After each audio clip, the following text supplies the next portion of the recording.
শ্রী শ্রী নিত্যানন্দরাম শ্রী শ্রী গৌরগুণধাম।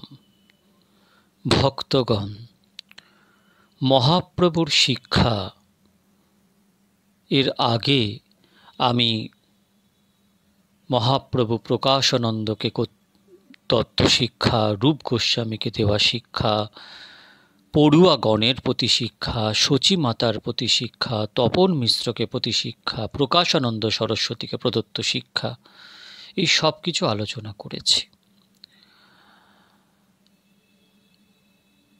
একটা কথা বিশেষভাবে বোঝবার ব্যাপার আছে, তা হল ভক্তিকে স্বতন্ত্র বলা হয়েছে, আর ভক্তিমুখ নিরীক্ষক কর্মযোগ জ্ঞান। কর্মযোগ, জ্ঞানযোগ, রাজযোগ সবই ভক্তির মুখ নিরীক্ষক, তারা স্বতন্ত্র নয়। ভক্তিযুক্ত কর্ম, ভক্তিযুক্ত জ্ঞান, ভক্তিযুক্ত যোগের দ্বারাই সর্বসিদ্ধি লাভ হয়, কিন্তু ভক্তিকে বাদ দিয়ে নয়। বেদ অপৌরুষেয় ভগবানের থেকে উৎপত্তি হয়েছে। সেই বেদ থেকে শুরু করে সব শাস্ত্রে, বেদ, উপনিষদ, ব্রহ্মসূত্র, মহাভারত, অষ্টাদশ পুরাণ, শ্রীমদ্ ভাগবত, স্বরদর্শন, যত গ্রন্থ আছে, রামায়ণ, মহাভারত, সব শাস্ত্রে ভক্তিকেই একমাত্র সিদ্ধ করা হয়েছে।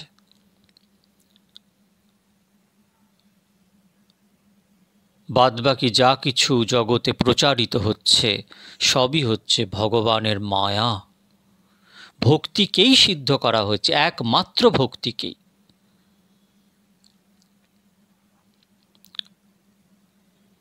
এখানে আজকে বলার বিষয় হচ্ছে যে মহাপ্রভু সার্বভৌম ঠাকুরকে, সার্বভৌম উদ্ধার লীলাতে নীলাচলে যখন মহাপ্রভু এলেন, সার্বভৌম ঠাকুর ছিলেন মহারাজ প্রতাপ রুদ্রের সভাপণ্ডিত, সাক্ষাৎ বৃহস্পতির অবতার। সারা ভারতবর্ষে, সমগ্র ভারতবর্ষকে বেদান্ত শিক্ষা দিয়েছিলেন। এহেন মহাপণ্ডিত সার্বভৌম ভট্টাচার্যকে, যিনি শঙ্করাচার্যের মতকে প্রতিষ্ঠিত করেছিলেন এবং মহাপ্রভুকে 7 দিন ব্যাপী বেদান্ত পাঠ শুনিয়েছিলেন। মহাপ্রভু দেখলেন যে সর্ববিদ্যা সর্ববুদ্ধির ওপরে যে প্রেম ভক্তি, তা স্থাপন না করলে সার্বভৌমকে উদ্ধার করা যাবে না। মহাপ্রভু তার কৃপা দৃষ্টিতে সার্বভৌমকে মায়াবাদ থেকে তার প্রধান পার্ষদ করে নিলেন। সার্বভৌম ঠাকুরের মহাপ্রসাদে নিষ্ঠা হয়ে গেল। মহাপ্রসাদে গোবিন্দে নাম ব্রহ্মণি বৈষ্ণবে স্বল্পপুণ্যমতাম রাজন বিশ্বাস না জায়তে।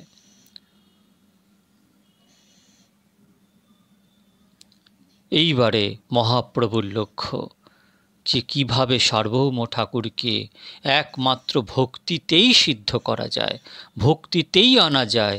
ভক্তি ছাড়া সার্বভৌম ঠাকুর যেন কোনোভাবে অন্য কিছু চিন্তনও না করতে পারে। মহাপ্রভু সার্বভৌম ঠাকুরকে বললেন, বৃহৎ নারদীয় বচনম, হরের নাম হরের নাম হরের নামৈব কেবলম, কলৌ নাস্তেব নাস্তেব নাস্তেব গতিরন্যথা। এই শ্লোকের অর্থ পাইল করিয়া বিস্তার, শুনি ভট্টাচার্য মনে হইল চমৎকার। গোপীনাথ আচার্য বলে আমি পূর্বে যে কহিল, শুনো ভট্টাচার্য তোমার সেই তো হইল। গোপীনাথ আচার্য বলেছিলেন যে মহাপ্রভুর যা কিছু দেখছেন নারদীয় পুরাণের অবতার বর্ণনার সাথে হুবহু মিলে যাচ্ছে। সেই প্রেম, সেই কৃষ্ণ বিরহের ব্যাকুলতা। সার্বভৌম ঠাকুর তখন বিশ্বাস করেননি। গোপীনাথ আচার্য ছিলেন সার্বভৌম ঠাকুরের ভগ্নিপতি। ভট্টাচার্য কহে তাঁরে করিয়া নমস্কার। সার্বভৌম ভট্টাচার্য তখন গোপীনাথ আচার্যকে নমস্কার করে বললেন, তোমার সম্বন্ধে প্রভু কৃপা কইল মোরে। তোমার সম্বন্ধেই, তোমার সাথে সম্বন্ধ ছিল, তোমার প্রিয় বলে প্রভু আমায় কৃপা করে দিলেন। তুমি মহাভাগবত, আমি তর্কে অন্ধ। প্রভু কৃপা কইল মোরে তোমার সম্বন্ধে। তুমি মহাভাগবত, হে গোপীনাথ আচার্য, তুমি মহাভাগবত, আর আমি তার্কিক, সব বিষয় তর্ক করি।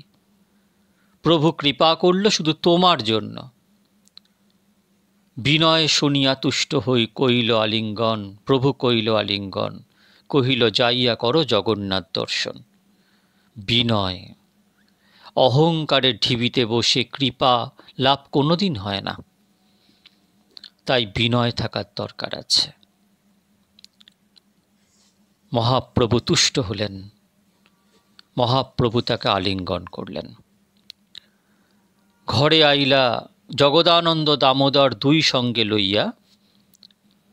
ঘরে আইলা ভট্টাচার্য জগন্নাথ দেখিয়া। উত্তম উত্তম প্রসাদ বহুত আনিলা। নিজ বিপ্র হাতে দুই জনা সঙ্গে দিলা। নিজ দুই শ্লোক লিখি এক তাল পাতে। প্রভুকে দিহ বলি দিল জগদানন্দ হাতে। জগদানন্দ সত্যভামার অবতার জগদানন্দ, সেই জগদানন্দের হাতে দুটো শ্লোক সার্বভৌম ভট্টাচার্য প্রভুকে লিখে, তাল পাতায় লিখে প্রভুকে দিয়ে দিল। প্রভুস্থানে আইলা দোহে প্রসাদ পত্রী লইয়া। মুকুন্দ দত্ত পত্রী নিল তার হাতে পাইয়া। দুই শ্লোক বাহির ভিতে লিখিয়া রাখিলা। বাহির ভিতে মানে বাইরের দেওয়ালের গায়ে লিখে রাখলেন। তারপরে জগদানন্দের হাতে তালপত্রটি ফিরিয়ে দিলেন। জগদানন্দ তা প্রভুর হাতে দিলে নিজের স্বস্তিসূচক শ্লোক বলে প্রভু তা চিরে ফেললেন। নিজের প্রশংসা করা হয়েছে না, তাই প্রভু চিরে ফেললেন। জগতের মানুষকে যদি তুমি প্রশংসা করে কুটুক জিনিস লিখে দাও, সে তাকে বাঁধিয়ে রাখবে এবং সবাইকে দেখাবে যে দেখো আমি কত বড় সম্মান পেয়েছি। কিন্তু ভগবান, তার এসবের কোনো আবশ্যকতা নেই। ভগবান আর মহাপুরুষের এসবে কোনো আবশ্যকতা নেই। তুল্য নিন্দা স্তুতি মৌনী, তাদের নিন্দা এবং স্তুতি তার কাছে একই ব্যাপার। তবে জগদানন্দ পত্রী প্রভুতরে লইয়া দিলা। প্রভু শ্লোক পড়ি পত্র চিরিয়া ফেলিল। ভিত্ত দেখি ভক্ত সব শ্লোক কণ্ঠে কইল। ভিতটা যে লেখা, ভিতে যে লিখে রেখেছিল সেখান থেকে দুটো শ্লোক কণ্ঠস্থ করে নিল। তার মধ্যে প্রথম শ্লোক আছে শ্রী চৈতন্য চন্দ্রোদয় নাটকে ষষ্ঠাঙ্কে দাত্রিং সাংকধৃতৌ সার্বভৌম ভট্টাচার্য কৃতৌ শ্লোক।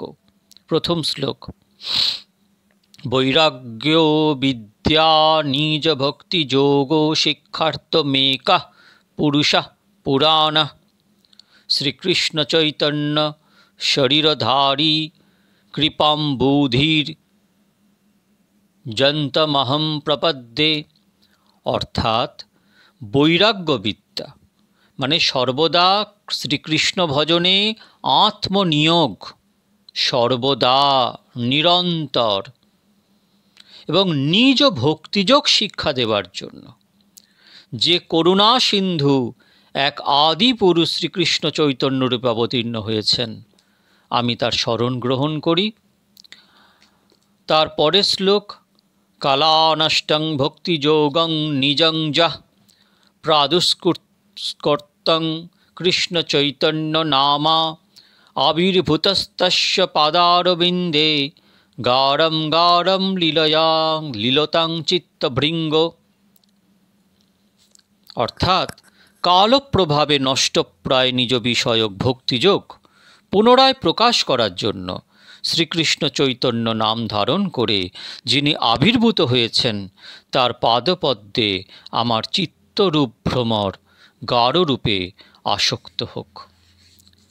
এই দুই শ্লোক ভক্ত কণ্ঠে রত্নহার, সার্বভৌমের কীর্তি ঘোষে ঢক্কা বাদ্যকার। সার্বভৌম হইলা প্রভুর ভক্ত একতান, একতান মানে একান্ত ভক্ত, ভক্ত একতান মানে একান্ত ভক্ত। মহাপ্রভু বিনে সেব্য নাহি জানেন, মহাপ্রভুকে ছাড়া সার্বভৌম ভট্টাচার্য তিনি কিছু জানতেন না। শ্রীকৃষ্ণ চৈতন্য শচীসুত গুণধাম, এই ধ্যান, এই জপ, এই লয় নাম। শ্রীকৃষ্ণ চৈতন্য শচীসুত গুণধাম, এই ধ্যান, এই জপ, এই লয় নাম। একদিন সার্বভৌম প্রভুস্থানে আইলা, নমস্কার করি শ্লোক পড়িতে লাগিলা। ভাগবতের ব্রহ্মস্তবের শ্লোক পড়িলা, শ্লোক শেষে 2 অক্ষর পাঠ ফিরাইলা। শ্রীমদ্ ভাগবতের 10ম স্কন্ধের 14th অধ্যায়ের 8ম শ্লোকে শ্রীকৃষ্ণ প্রতি ব্রহ্মবাক্যম কি আছে? তত্তে হনুকম্প্যাং সুসমীক্ষমান ভুঞ্জান এবাত্মকৃতম বিপাকম হৃদ্যাগ পুভীর্বিধ বিদধন্যমস্তে জীবেতজ্জো ভক্তিপদেশ দায়ভাগ। অর্থাৎ ব্রহ্মা শ্রীকৃষ্ণকে বললেন, অতএব যে ব্যক্তি কবে তোমার করুণা হবে এই রকম প্রতীক্ষা করে নিজের উপার্জিত কর্মফল ভোগ করতে করতে কায় মনোবাক্যে তোমাকে নমস্কার, তোমার ভজনাদি করে জীবন ধারণ করে, সেই ব্যক্তি তোমার ভক্তি লাভের যোগ্য পাত্র। প্রভু কহে মুক্তিপদে ইহা পাঠ হয়। ভাগবতে মুক্তি কথাটা লেখা আছে, জীবে তো যো মুক্তিপদে সদায়ভাগ, সে মুক্তিপদে লেখা আছে। তুমি ভক্তিপদে কেনে পড়ো কি তোমার আশয়? তুমি ভাগবতে তো মুক্তিপদ লেখা আছে, তুমি ভক্তিপদ পড়ছো কেন? ভট্টাচার্য কহে মুক্তি নহে ভক্তি ফল, মুক্তির ফল ভক্তি নয়, ভগবৎ বিমুখের হয় দণ্ড কেবল। যারা ভগবানের বহির্মুখ তাদের দণ্ড হয় কেবল। কৃষ্ণের বিগ্রহ যেই সত্য নাহি মানে, যেই নিন্দা যুদ্ধাদিক করে তার শনে। যার ভগবানের বিগ্রহের প্রতি বিশ্বাস নেই, সেই নিন্দা যুদ্ধাদিক করি তার শনে। সেই দুয়ের দণ্ড হয় ব্রহ্ম সাযুজ্য মুক্তি। 2 প্রকার মুক্তি আছে, ব্রহ্ম সাযুজ্য মুক্তি, ঈশ্বর সাযুজ্য মুক্তি। এই দুয়ের মধ্যে পার্থক্য কি? এবং মুক্তিপদ অনুৎকৃষ্ট, তা হলেও এদের মধ্যে সবথেকে অনুৎকৃষ্ট কি কি? ব্রহ্ম সাযুজ্য, অর্থাৎ তুমি ব্রহ্মতে লয় হবে। ঈশ্বর সাযুজ্য, তুমি ঈশ্বরে লয় হবে। ব্রহ্ম সাযুজ্যের গুরুত্ব হচ্ছে, ব্রহ্ম সাযুজ্য যারা পায় তারা কখনো কখনো ব্রহ্মের কৃপায় আবার ফিরে আসতে পারে জগতে, জগতে ফিরে এসে ভজন করে আবার তার কাছে ফিরে যায়। কিন্তু ঈশ্বর সাযুজ্যে তা হয় না। তাই ব্রহ্ম সাযুজ্য,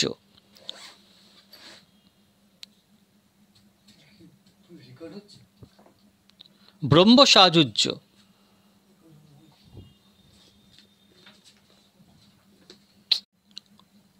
সেই দুয়ের দণ্ড হয় ব্রহ্ম সাযুজ্য মুক্তি। ব্রহ্ম সাযুজ্য মুক্তি এখানে দণ্ড। কৃষ্ণ ভক্তির বাধক যত শুভাশুভ কর্ম, সেও এক জীবের হয় অজ্ঞানতম ধর্ম। অজ্ঞান তমের নাম কহিয়ে কৈতব, ধর্ম অর্থ কামবাঞ্ছা আদি এইসব, তাহার মধ্যে মোক্ষবাঞ্ছা কৈতব প্রধান রে। যার আগে তৃণতুল্য কৃষ্ণ ভক্তি হয় অন্তর্ধান রে। যার আগে কৃষ্ণ ভক্তি হয় অন্তর্ধান রে। মোক্ষবাঞ্ছা এখানে দণ্ড বলা হয়েছে। ব্রহ্ম সাযুজ্য হোক, ঈশ্বর সাযুজ্য হোক, সব এখানে দণ্ডের সমান। কিন্তু যদি কৈতব প্রধান মুক্তি পর্যন্ত তোমার মনের মধ্যে স্থান পেয়ে যায়, সারূপ্য, সামীপ্য, সাযুজ্য, কৈবল্য, এসব মুক্তির পেছনে যদি তুমি ছোট, তাহলে কিন্তু কৃষ্ণ ভক্তি সেখান থেকে অন্তর্ধান হয়ে যাবে। অর্থাৎ তাই যারা ভক্ত, যারা ভগবানের প্রেম লাভ করতে চায়, তাদের কাছে মুক্তি হচ্ছে সবথেকে বড় দণ্ড। তার মুক্তি ফল নহে যেই করে ভক্তি। ভক্তি যে করে তার মুক্তি কিন্তু ফল নয়, ভক্তির দাসী রূপে মুক্তি থাকে। ভক্তি মহারানী, তার দাসী হচ্ছে মুক্তি। যদ্যপি সে মুক্তি হয় পঞ্চপ্রকার, শালক্য, সামীপ্য, সারূপ্য, শাষ্টির সাযুজ্য।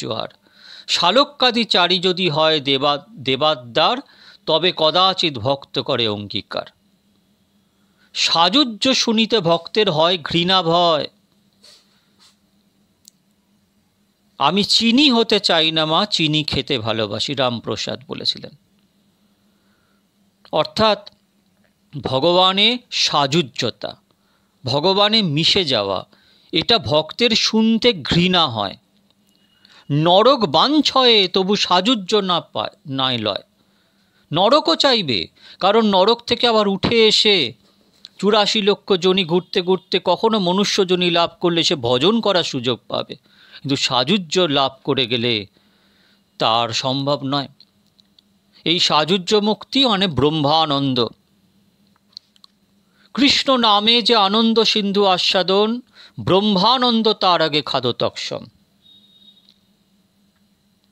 সাযুজ্য শুনিতে ভক্তের হয় ঘৃণা ভয়। নরক বাঞ্ছয়ে তবু সাযুজ্য না লয়। ব্রহ্মে ঈশ্বরে সাযুজ্য দ্বৈত প্রকার, ব্রহ্ম সাযুজ্য হইতে ঈশ্বর সাযুজ্য ধিক্কার। শ্রীমদ্ ভাগবতে শালক্য শাষ্টির সামীপ্য সারূপ্যৈক কত্তমপুত দীয়মানং ন গৃহ্ণন্তি বিনা মহৎ সেবনং জনা। শ্রীমদ্ ভাগবত 3:29-13। প্রভু কহে মুক্তিপদের আর অর্থ হয়। মহাপ্রভু বলছেন সার্বভৌম ঠাকুরকে, বলছেন মুক্তিপদের কিন্তু আরও অর্থ হয়। মুক্তিপদে শব্দে সাক্ষাৎ ঈশ্বর বলে কহে। মুক্তিপদে যার সেই মুক্তিপদ হয়, নবম পদার্থ মুক্তির কিংবা সমাশ্রয়।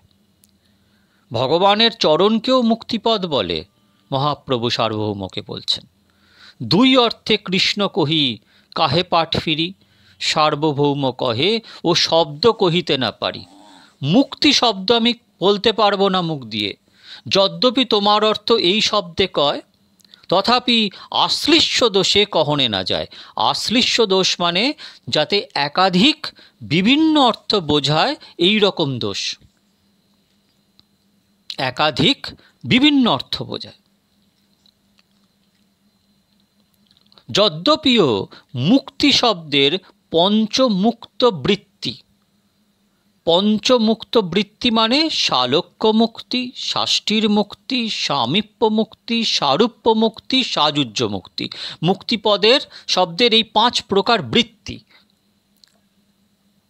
রূঢ়িবৃত্তি করে তবু সাযুজ্য প্রতীতি।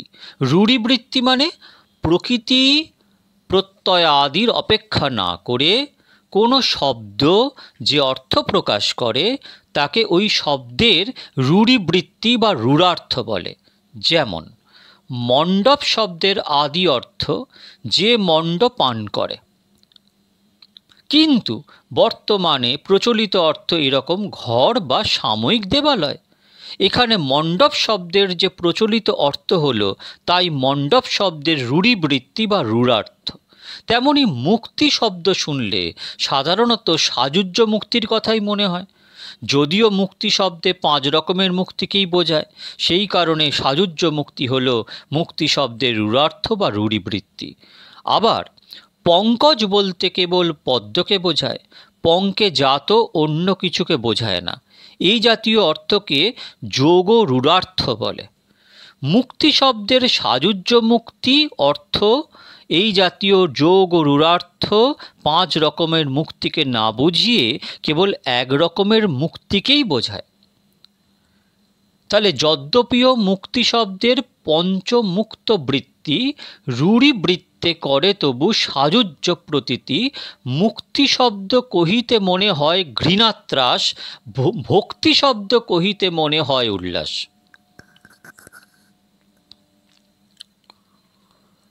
ভক্তের মুক্তি শব্দ উচ্চারণ করতে ঘৃণা লাগে, ভক্তিপদ উচ্চারণ করতে উল্লাস বোধ হয়।